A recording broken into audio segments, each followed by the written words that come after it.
Your end has come, little Ethan. Let the pain wash away. Let it fall from your body like an empty shell that has kept you down all these long years. Let your breath slow. Let it slip from your lips. Let your chest fall for the final time. Allow your eyes to close, little Ethan. Know that this was planned. Yes, I planned everything.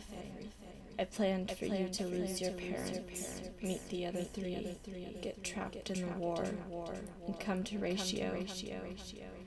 Your life has been laid out before you from the very beginning, and I will always control it.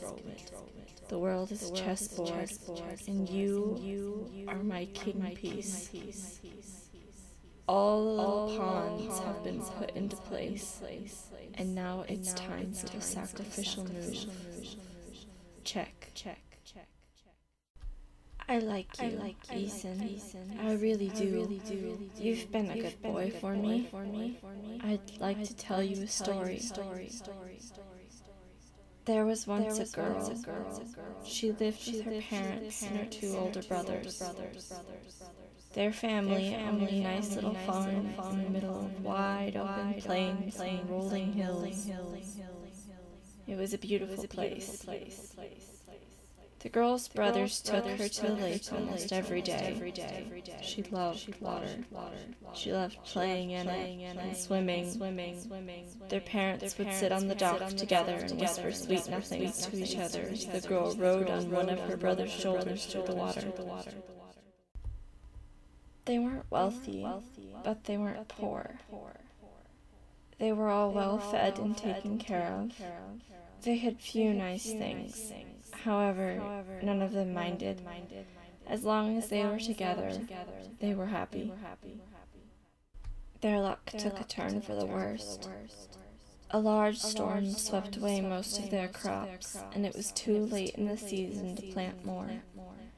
During the storm, their barn's roof caved in, killing all but 2 of their cows and 1 horse.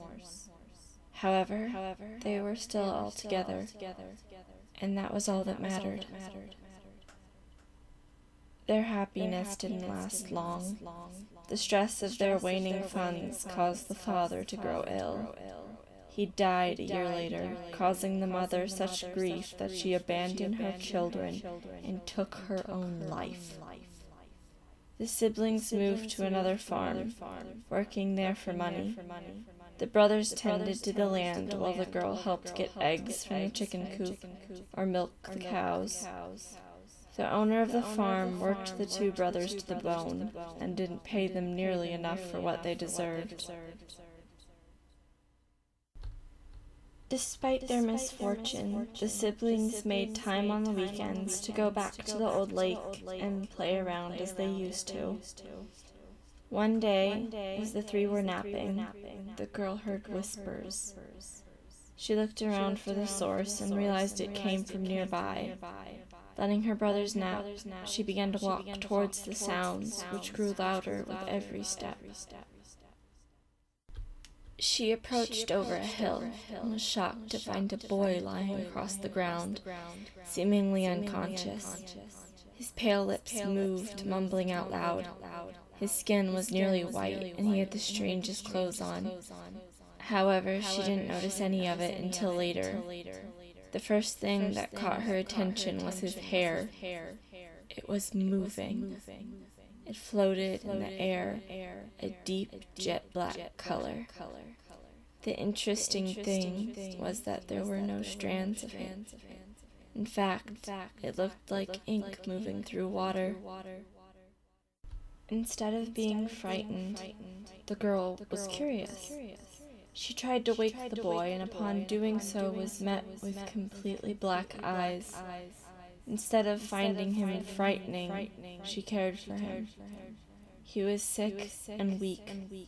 She told her brothers, and after much convincing, they allowed her to take the boy back to the farm and ask their employer if she could care for him there. The employer gingerly agreed, but only if she did extra chores and kept him in their house. At first, the boy only slept. He was easy to take care of. He ate little food, barely a half meal every other day. The girl only needed to check on him once every 3 hours, when she would try to get him to wake enough to drink. Slowly, he regained his strength. One day, while the girl was folding clothes, the boy finally spoke to her. "What's your name?" he asked her. His voice was raspy and made chills run down her spine. It sounded as though he had more than one voice. "Marigold," she replied. "I'm Cassis." The two soon became good friends. Cassis remained in bed for several weeks, still too weak to get up. When she asked about his hair, eyes, and his voice, he told her that he wasn't from her world. He told her that he was part of a different world, and he was there to find someone. He didn't know who that someone was yet, but he would find them. Cassis finally was able to get out of bed and often helped her and her brothers with the farm work. They had to hide him whenever guests came because of his hair and his eyes and his voice. Eventually, Cassis and Marigold began to fall in love. For a while, they were happy. Then, misfortune struck again. Marigold's eldest brother injured his hand while fixing fences, rendering it useless. Their employer found no use in him and forced him to leave the farm. Weeks later, he died of infection. Distraught, Marigold, Cassis, and her remaining brother moved into the city. The brother got a job apprenticed to a metal worker, while Marigold offered to do simple chores for people on the streets. Cassis would help her when he could, such as when she brought laundry home to wash or papers to organize. This worked out for several years. Cassis and Marigold were most definitely in love. They never left each other's side. Together, the three of them managed to scrape by. The brother was promoted several times, and they were able to live a little better. By the time Marigold was 18, they had moved into a larger, cleaner apartment, and her brother had started his own metalworking business. Then, tragedy struck once more. The brother was killed in an accident at work. Despite her hard work and Cassis's help, Marigold could not keep the apartment, and they were soon kicked out. The first night on the streets, Cassis held Marigold, and he whispered to her. He told her that he had chosen who he was looking for. He had chosen her. She asked what this meant. He told her that he could give her powers and people to watch over, which she could do anything to.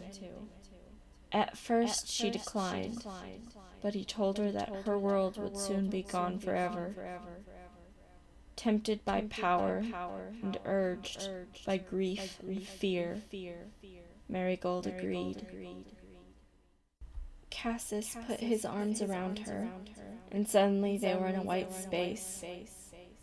He showed her a small marble that glowed red and black.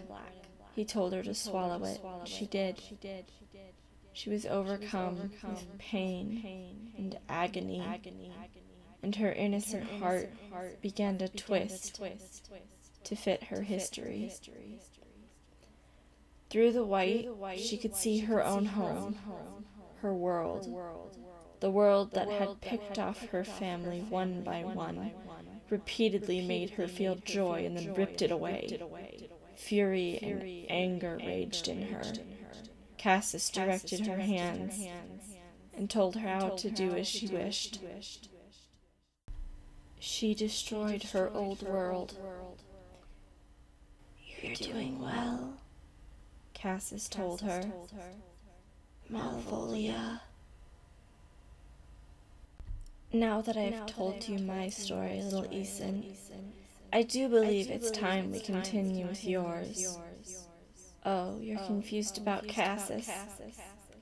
I'll not tell the rest of his story. That's a legend for another day. I feel you worrying about your family, your friends. Relax, Ethan. There's nothing wrong with worrying.